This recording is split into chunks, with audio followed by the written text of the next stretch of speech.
All right. Oops, let me go back quick here. So glad to have you all here. We are going to be doing a couple things today. So I'm going to be talking for a couple of minutes, just to provide general updates on what's happening with the use cases committee right now, and have some questions for you all as we're figuring out what the heck is happening in 2026 as it is happening to us.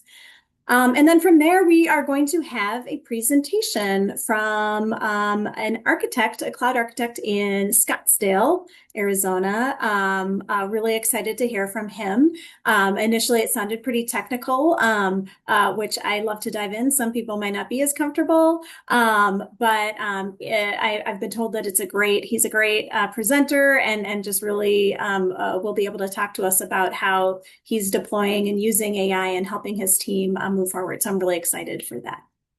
So we'll probably wrap up a little early today, but excited to have you all here and to get ideas and input from you all. All right. So I will continue moving forward. And so I'm just going to talk a little bit about, where we are right now in the use cases committee and the GovAI coalition as a whole as we are jumping into 2026. So as you heard in our January meeting, we're really kind of reformulating our strategy to focus on promoting successful AI adoption, curating workforce readiness pathways, and really working together to contribute to the future of responsible AI in the public sector. So what does that look like for us? What we've talked about at the board level is that if we want to be at the center of promoting successful AI adoption, which is really, a lot of what we've been doing here is sharing and collaborating, showing that value of AI. If we want to continue to really push the promotion of successful AI adoption, we want to collaborate closer with our partners in industry relations and in procurement. Obviously, vendors have many solutions that are going to bring value into our ability to provide public service, and procurement is a necessary part of that. And so, like you saw in January, our goal is to really create this ecosystem where you start with, a business need. You move into vetting products that we've already vetted at the GovAI Coalition. You purchase it, potentially through a cooperative contract, and then you come back and share it after you've done all these processes and tell us about your lessons and the value, every part of it, right? So we don't have to do these things each on our own. We're doing this to exponentially, find that value and bring it to the public sector. So, with that being said, I just want to give a quick, take a look at what some of our colleagues in the other groups have been talking about. So again, from last month, our industry relations committee is really working on maintaining and improving the AI registry, right? And that's something that will benefit us as we are either demoing capabilities directly from the AI registry from vendors, or making calls out to vendors to bring them into that registry and bring some of their valuable use cases to us. So we see a lot of alignment with that, the industry relations committee. And then, of course, our amazing procurement committee, which has really been focusing on leveraging responsible AI for procurement. So they have done a ton of really great work, and they want to showcase, too, some of the stories that they have around shared procurement and procurement wins, much as we're sharing our stories around use cases and what's working for us. So we really feel like we're moving towards a kind of a new model that will leverage all of our expertise together in the search of promoting successful AI adoption. What we are really hoping to focus on here is bringing us together. And so we're taking a look at our meeting structure, and we'll likely take one of these monthly meetings. So we have 2 use cases meetings monthly. We'll keep one of them really that demo, bringing in vendors, showcasing the value. And then the other meeting is going to really be about promoting successful adoption with use cases procurement and with our industry relations partners. So more to come in the coming weeks about that, but we're really excited to kind of bring more energy into this space and showcase some of the value that we're creating and helping to create that value together. That being said, I want to talk a little bit about what is happening in your world right now. So we have been, in the use cases committee so far this year, we've been talking about MCP, vibe coding. There's a lot of stuff that's happening.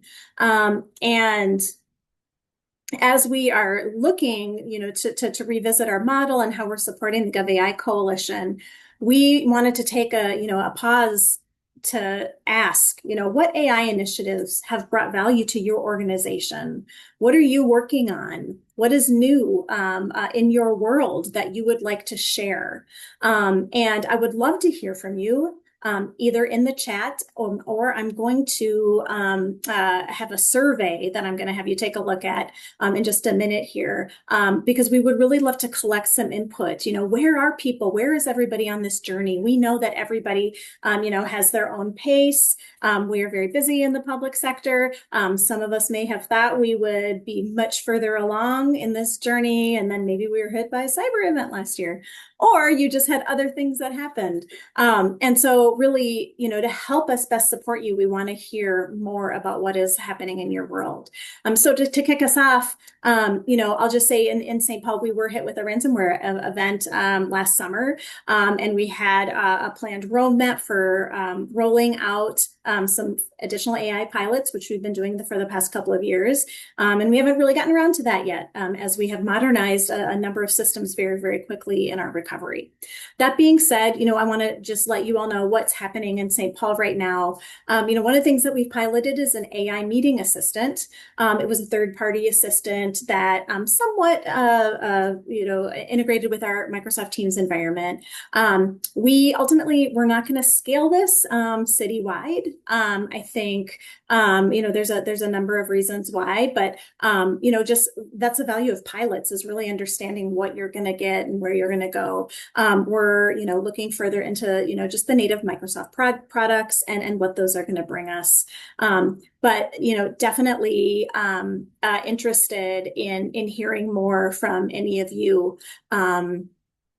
on what you're doing in terms of meeting assistance. I see I have why are you deciding against scaling? I think a big thing for us against scaling the third-party product is number one, data practices, in that it would bring, it's just another level potentially of data practices that are outside of our core Microsoft system. So as much as possible, we want to keep everything within that system. If we can. Another piece is that, as we get more familiar with some of the more popular large language models, how they structure data and respond has been, we've just found that it works better for us.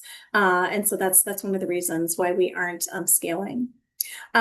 We have a new mayor here in the city of St. Paul, and so we are, excited to continue exploring verified cases of enhancing AI efficiency and government services. Something that really brought me into the AI space was the promise of translation as a city that has official languages across the board, including Spanish, Hmong, Somali, and Karen. And then again with data practices is such a huge part of our work, public data requests. And we really want to explore how can we utilize these new tools and platforms to better get that work completed in a timely manner for something that we don't get extra funding for. So that is, where we're going. I'll say that both of these are areas that we're just starting to explore. We are meeting with the USDR, who we partnered with for the GovAI Coalition last year to explore further the language translation pieces. So that being said, I'm just really curious if anyone wants to share something that they have been working on in their city, their county, their region, that is bringing value to your organization. And you can put it in the chat. You can come off mic if you'd like. I'm going to kind of take a look at the chat here and see what we have. Nice to hear from you, Trace. Sounds like you are presenting on your AI strategy and governance. That's awesome. So great to meet you at the GovAI Coalition. Anything that anyone wants to share about what are you excited about that you guys are working on, that your jurisdiction is exploring, the promise of vibe coding, MCP, all of the above. Jamie, I can share. Awesome. I here at the City of Tucson, let's get the camera on. Here at the City of Tucson, we are working on a vibe coding project around managing our contracts and looking at procurement to help with negotiation and renewals and all of that. We're just getting literally have had like a couple of kickoff meetings, so we're just getting off the ground regarding that. And then one thing I'm excited about. We have the pilot is approved. It hasn't rolled out yet, but our EMT firefighters use a software called Image Trend, and we are enabling the voice dictation feature on their equipment so that they can scribe their documentation to improve documentation quality, hopefully, as well as help with insurance. And so hopefully those will be the outcomes with this pilot. It is supposed to launch at the beginning or the end of this month, and so fingers crossed it is successful, and then we will roll out to all 500 EMT and firefighters. Wonderful. That's great. Thank you, Kate. And I think we might have image trend in our city, and I didn't even realize that there was something that we could look at there. So that's awesome. Thank Yeah, you. yeah, absolutely. I am excited. It's a not only the voice dictation, but they also have a ability to take photos now of driver's license, medical bottle, medicine, and it will uh, put that information into the correct portion of the software. And so again, saving EMTs, I'm sure time, but also accuracy. Wonderful. That is so great. Thank you so much, Kate. And anyone else have anything that is really about saving time? I mean, that's a huge part of the work that we do every day. It can be repetitive. We want to duplicate many people in our teams, which we can't do, unfortunately. We have budgetary constraints. Anything else that anyone want to share? Catherine. Hello, hello. I just put in the chat a pilot for transcribing and translating where necessary inmate phone calls, um, which is a process that takes a lot of people a lot of time right now. And the early returns are looking very, very excellent. Wow, that is so, just a use case. So I'm in the city and we do not have any corrections in our immediate portfolio. So that's just not even something that I would have thought of, but that would be huge. Hmm. Thank you, Snohomish County. Really appreciate you bringing that up, Catherine, and sharing that with us. That's really great. You're welcome.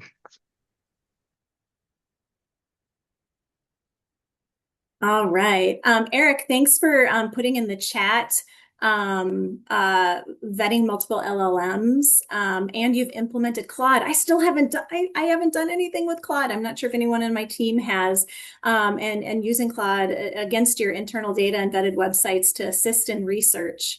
That's great. Do you have any specific examples, Eric, about any of the research that's come from that, or any insight?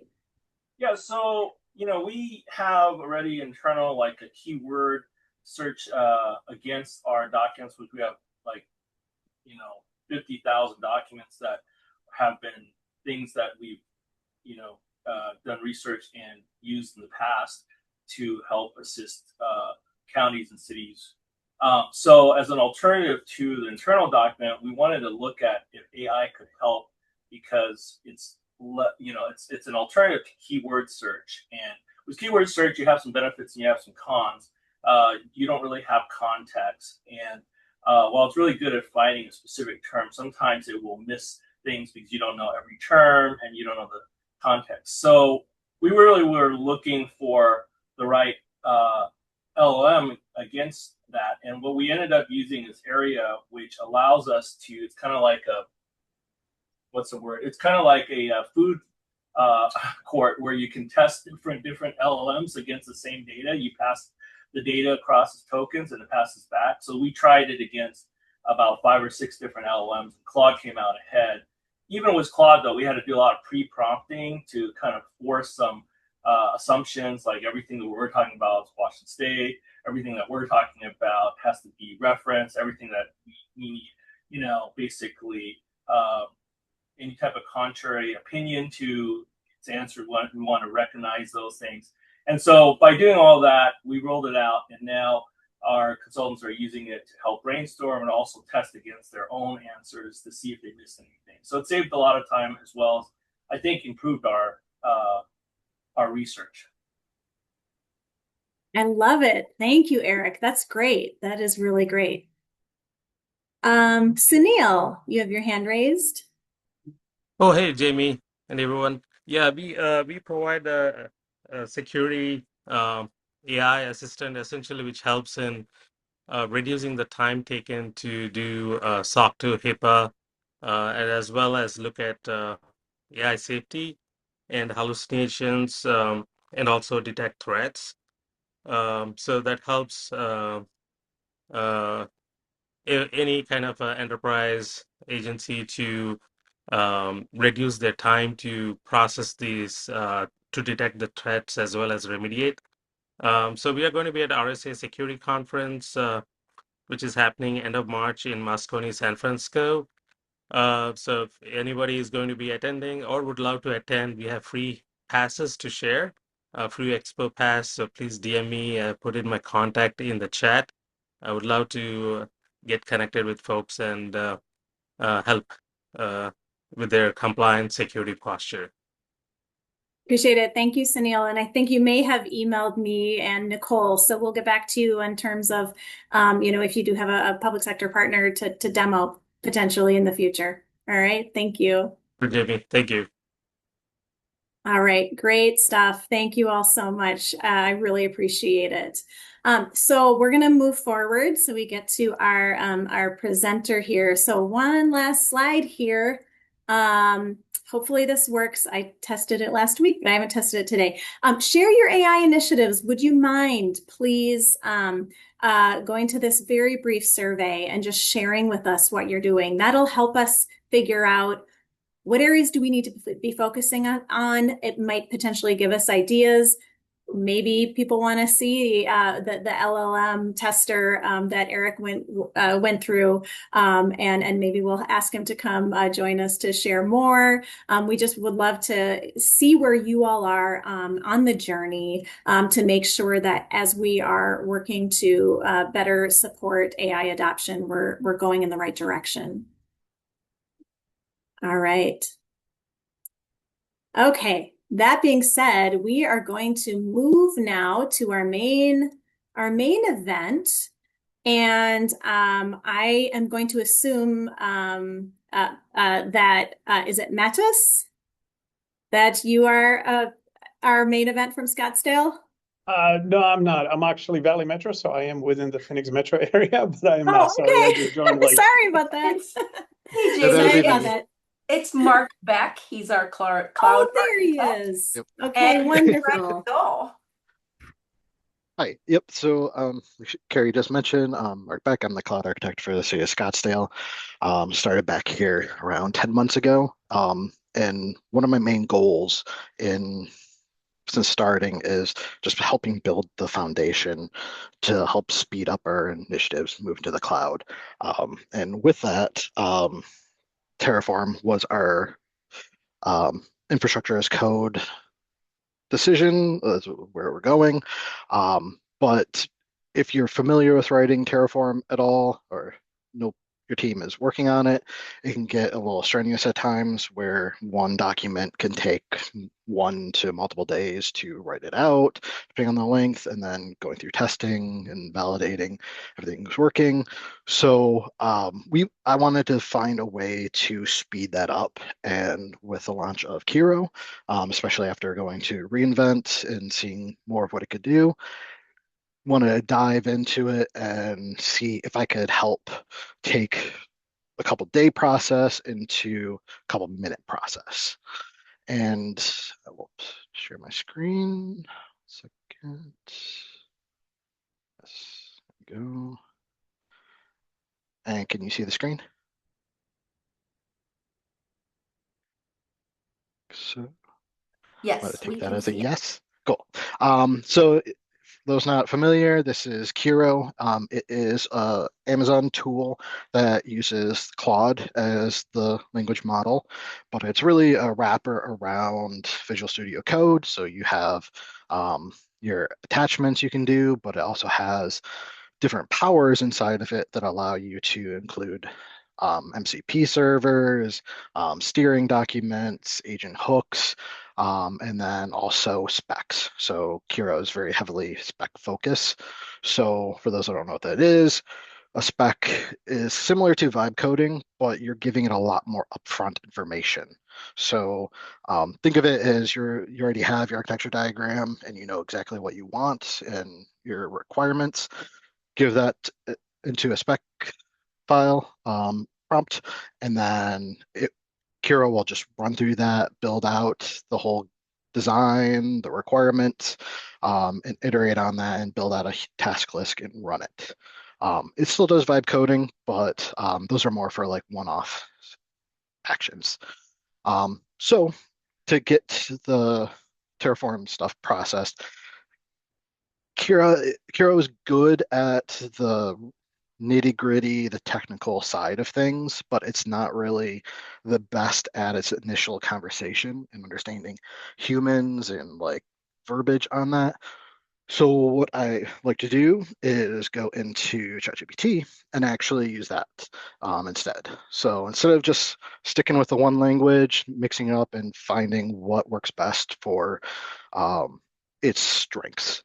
So with ChatGPT, since it understands human language and idioms and what more of the background information of what a human's trying to say, um, you can just go in there and say, for example, prompt here, analyze the following repository structure. I provided a file here with a module that I already wrote, example folder, initial files, and a README file.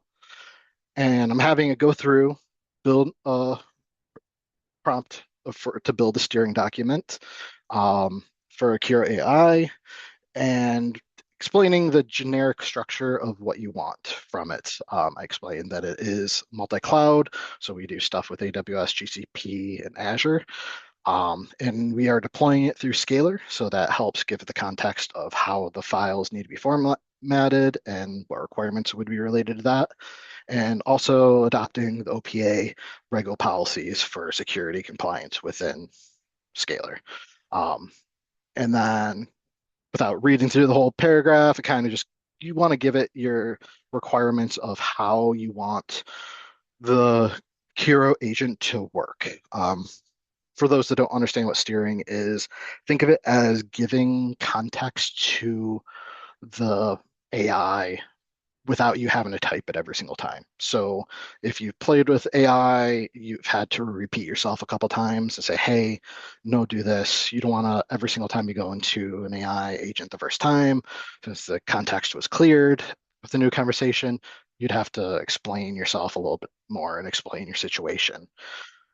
ChatGPT kind of goes around that with projects, but it's not the best with it. So with Kiro, steering documents help make sure your project within that folder structure, within the Git repo, is working as you're expecting within your guardrails. So what I do provide the prompt, telling it specifically also make sure the agent asks questions. It's a big thing with AI, giving it the option to actually question it and not just trying to work and fill in the blanks. So just hit go. ChatGPT will start working if it's responding. There we go. That's thinking. So it's just going to go through, it's going to read the files that I had attached, get the context of the file structure, and now it's going to build out the steering documents. It's going to keep powering through this, and we'll show that in a second, but I do have one already prepared that from the infrastructure I worked with. So instead of just having a stare at a screen, I'm going I'm going to just use this one that I have. And so once I can gotta make sure I get it all. Go. And the document that it creates is not going to be simple, like one paragraph. Now it's showing right here. It is going to be a fully fledged, like bullet pointed, multi-step, broken down by the files as I explained it, going over the best practices, security practices, going to add examples. It just gives you a massive document for just a quick explanation and helps guide it. One thing to keep in mind too is this is not going to be your finished product with the steering. You always want to iterate on it, and as you're going through testing out how it works with your projects, you're going to have to update the steering, have it add things, have it remove things. You can even emphasize criticality on certain pieces. So if you say always do this, it's going to highlight those, and the AI is going to take over and make sure that happens. Otherwise, it's kind of if it happens or not. So now we have that in place inside of Kiro. We just go in and drop the prompt inside of here. And I'm going to give a little bit of context before this. What? Oh, there we go. Please create a steering unit. Yeah, and just telling it create a steering document based on the following, and hit go. And it is going to start building out the documents. You'll see them appearing over here. And this is going to take a minute. It shouldn't take too long on it. Pretty simple, but we can watch it actually populate the files. You can see here, like saying with inclusion always, you can give the focus for the AI. And it is getting there. Like I was saying before, just making sure you understand iterating on your steering documents is critical. Otherwise, you're going to have something inconsistent output every single time. I've dialed in mine for the most part, but every once in a while it does something a little weird, and you have to go in and say, "Hey, don't do that. Change this a little bit." And then you can add documents, customize them. You can come in here and update them and have it refine it, so it will change how it works. But inside of the prompt, or the vibe section, it'll just do it based on whatever you tell it in the chat. And should be done here in a second. You can see like there's just the size of the file it's creating automatically is going to save you a lot of time and it's hyper focused on what its requirements are.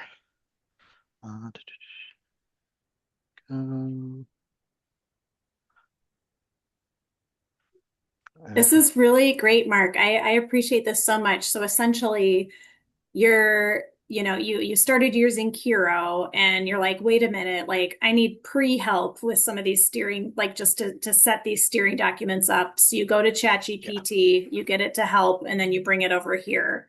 Yep. Have you tried, in reference to Eric's earlier, testing of LLMs, have you tested it with other LLMs, or is ChatGPT just your default? Um, I use ChatGPT as my intro for a lot of my personal work Mm-hmm. as well, Okay. just because it's one of those things like even if it's on your phone, you can just start the conversation and just kind of Right. ramble what you need, and Okay. it understands the context better that way. Um, Okay. there, the other LLMs, they kind of get what you're going for, but since ChatGPT was heavily focused with a user interaction focus, not a code focus, it understands exactly what you're looking for a lot easier without you having to reiterate things or go through and adjust what you're saying. I initially started with um, trying to do it through Kiro manually. Like there's even when you first come in, there's a button to hit and it automatically will build documents for you if you already have a repository of files. It'll build things based on what you've already done. But it gets a little messy, and I found I was fixing things more than I was like creating things. It came a little messy. Um, so now this is done. We have it. Give you a little summary, got the output. Awesome. So what we want to do next is create a new set window. You can do spec prompts here for this, but for this demo, I'm just going to do a vibe prompt. Why you'd want to use a spec prompt over a vibe prompt is if you have a more in-depth thing you're working on or a problem. So where you have multiple steps and you need to do multiple tasks, before we're just doing here, we're just creating some Terraform modules. So it can be just as simple as here we have, please make me a set of S3 AWS modules covering all resources, examples of common use cases for each, examples of them working together. So hit that, it automatically will include the steering documents, so it saves you on context. So dealing with anything inside of here, context is a big pain. You never know when you're going to run out. If one thing could take a little bit of percentage down here, and another one will like eat it almost completely. So once you get around 75-80% of your context being full, it will spin up a new conversation, and that's a whole new agent. So you might lose a little bit of progress as well in there. So it's good. One thing good about Kiro and most of the IDE AIs, they will ask you to run everything. So you have to approve it, or you have to trust in a command if you want to go down that path. But for now, we'll just approve this. So it is creating the document. So it's creating the modules folder, it's creating AWS folder and S3, and identified what modules need to be made based on the resources inside of the Terraform registry website. And it is just going to start powering through and creating each one of them. So in the steering documents, in the example I gave it, we have our nomenclature, so it understands what cloud it's working with, what resource, and then also exactly what the function we're going for is. And it in this is going through building out the entire document. Some of them are short, some of them are larger like this. And I have it making it fully variabilized and also fully dynamic. So you will not find hard-coded values in here. Right out of the bat, it just inputs it, creates the variables properly, creates the lacing, and also all the logic that would be required for ensuring we're doing it. Let me see here, like with the counts and everything. And then it also creates the multiple examples, which should not be doing that. So that would be a thing we need to work on the steering and find out why that did that. It should only be creating one file. So I would have to work on that. But yep, here. So that one it did right. So in here, it is taking the module that it created in the main section, and it is referencing it and identifying what the source is inside of GitHub, and then also doing the proper naming that's required for Scalar to work and deploy out. Then this is going to keep working and doing its thing for a second. Is there any questions while this is working? Any questions out there? There's one in the chat. There is. Sorry. Oop, Mark, chat is there's one in hidden. the chat. Hold on. Okay, yep, I see that. Hey, can you comment on why Kiro's default models don't meet your needs? Looks like they're mostly Anthropic. I think he mentioned that he likes the conversational aspect of ChatGPT, and just that's how he does a lot of his work, I believe. Yep. So Yeah. when you're dealing with the different language models, it's really based on what they were trained on, what data they were trained on. ChatGPT was trained on a lot of language and human interactions to trying to build that kind of tool that they can just sell to the general public. That's why most people like have it as like their therapist or just someone they can chat to. It has the training in there, so it understands what your idioms are that most people say. It just understands general language a little better, and it fills in the gaps that other AI models aren't going to have. I found working with Claude, like the Claude AI tool, working with Kiro, also dealing with Gemini, like they all have their strengths that each company hyper focused on what they wanted to be better at. Because not all language models are the same by any means. So it's not, this is our golden standard of what you want to go with. It's really what is the best language model for this specific task that you're doing. Because there's certain things like Gemini is really good at the creative and thinking outside the box, like especially with code and like design and creativity. But Kiro, for example, is super like technical and result driven and will just power through and dig in. Think of like Gemini as a front end developer and Kiro as like the back end developer, like the guy that's in a cave typing away at his keyboard. So is see here. I don't know if there's any other questions. No. Okay. It is almost done with these. And as I was saying, like one coming in here, the examples aren't 100% there. So there we go. Like here, there's a little bit of tweaking that I'd want done with this, but won't run you through that right now. Like one of the things that's weird that it keeps doing is the resources, it names it this all the time. So I would go in there and say, hey, let's actually name it something realistic. There's an S3 bucket policy, so a bucket policy would be a better name than just this.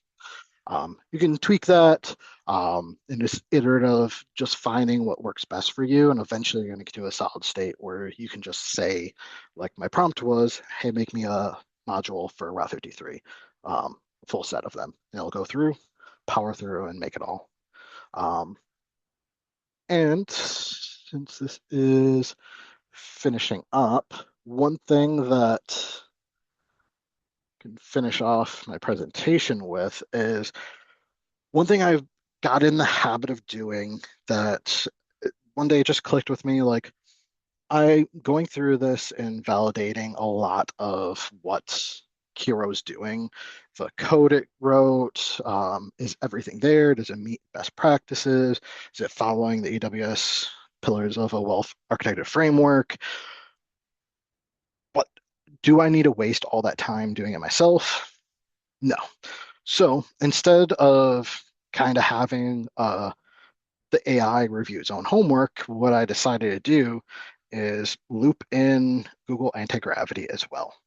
So by having it attached to the same project folder, I'm able to come in here and has access to everything. And I can just go into the chat and say, analyze S3 modules created by Kiro AI and compare it with the AWS 6 pillars of an elective framework. Your task is to identify opportunities and misses, create a document in the, oops, in the S3 module with your analysis. So from here, to go, and it's going to start powering through and analyzing the documents.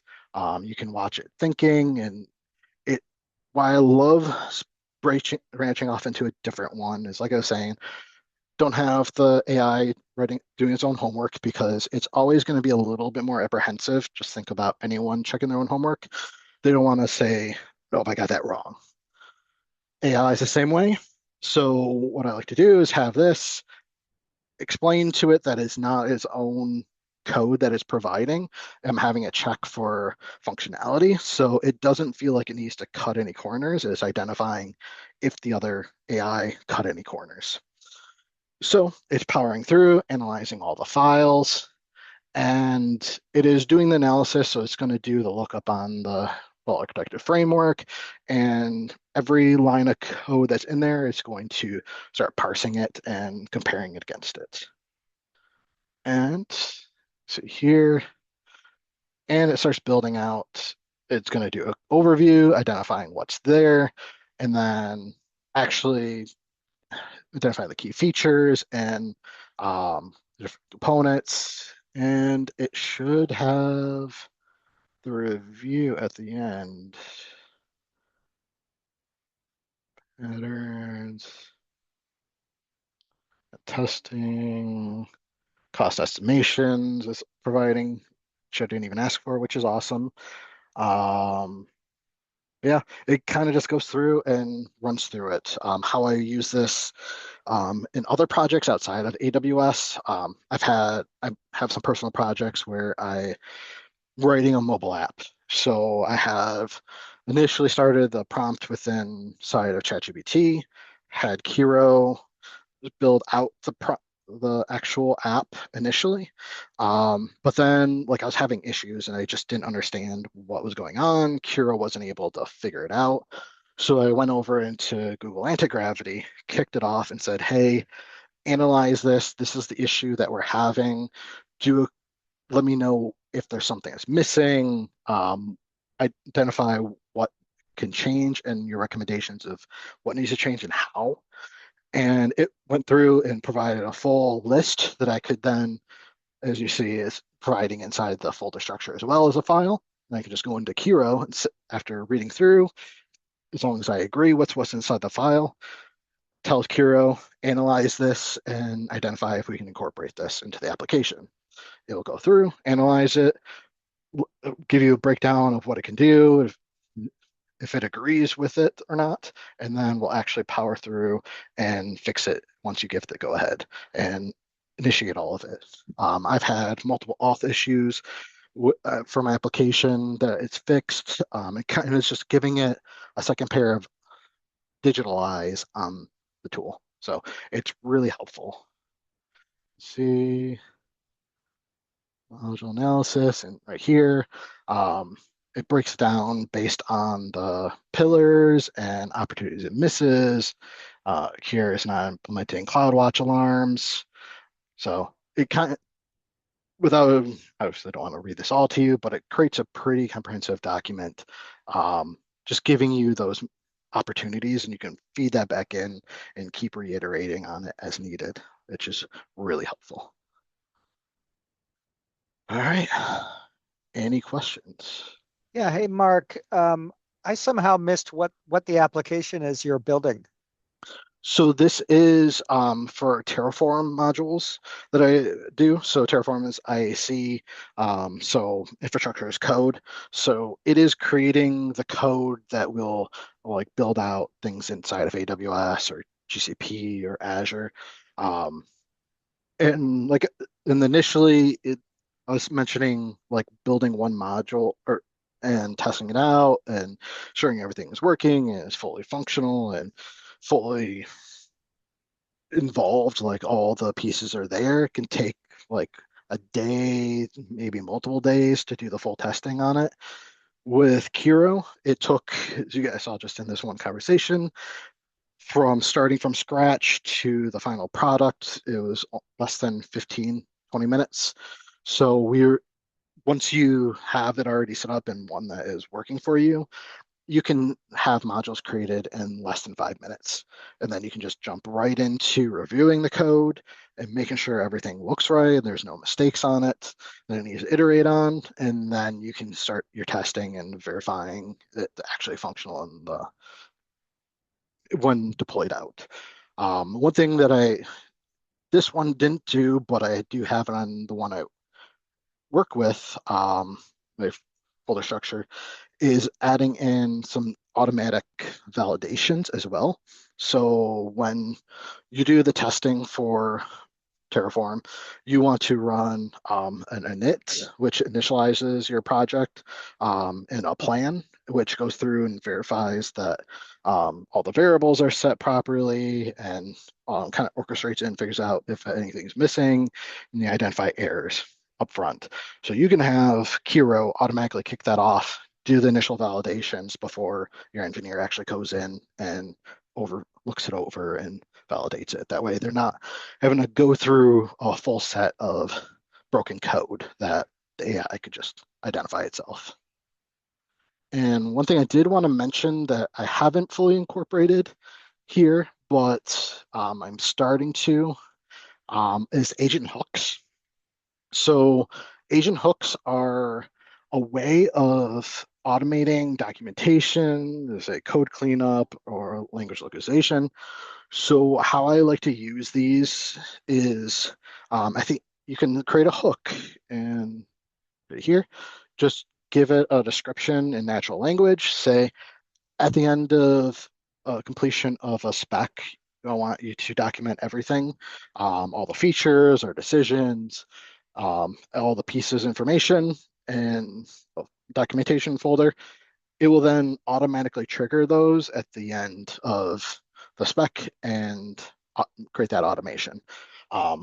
For example, like I have the documentation happening, but it also has little reminders all the time. So if you've worked with AI for a long period of time, you're constantly repeating yourself of things like, hey, stop being lazy. Like, no, do this. This is what I explained. You can create a hook that will automatically trigger those prompts for you at different times. So you don't have to keep doing the reminding. You don't have to keep doing that. So it makes it a lot easier and a lot more streamlined and keeps the agent in check a lot better.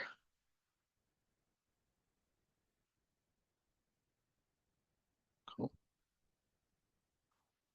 Hey, Mark. Quick question. I'm just wondering how this has been received by your actual systems engineers. Has there been any cultural, trying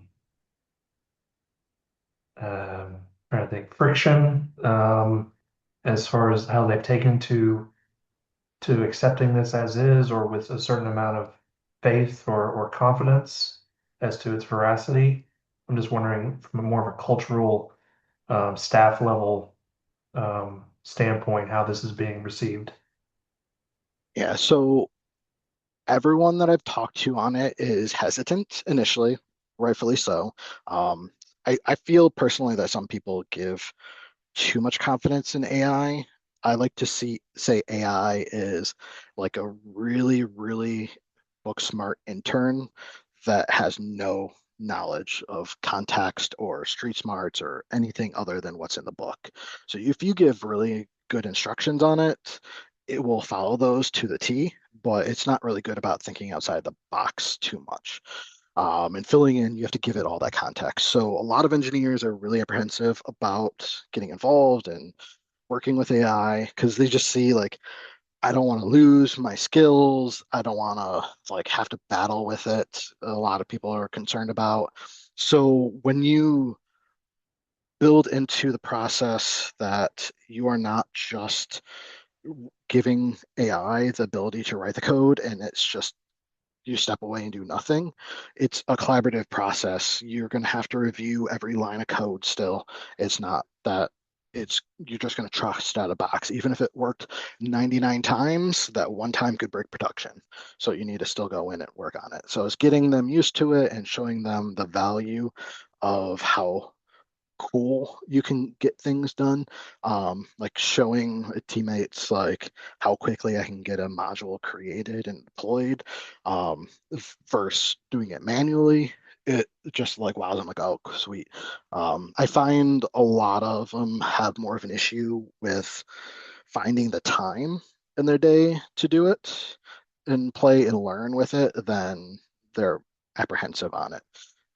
You have to think like the most productive people, the ones that make the most impact, are generally the lazy ones in the organization that want to find the easiest way that's going to get the job done efficiently. So this helps spur that. And then once they get used to how to build this out and move forward with it and it becomes second nature, then they can actually focus on the things that matter to them more.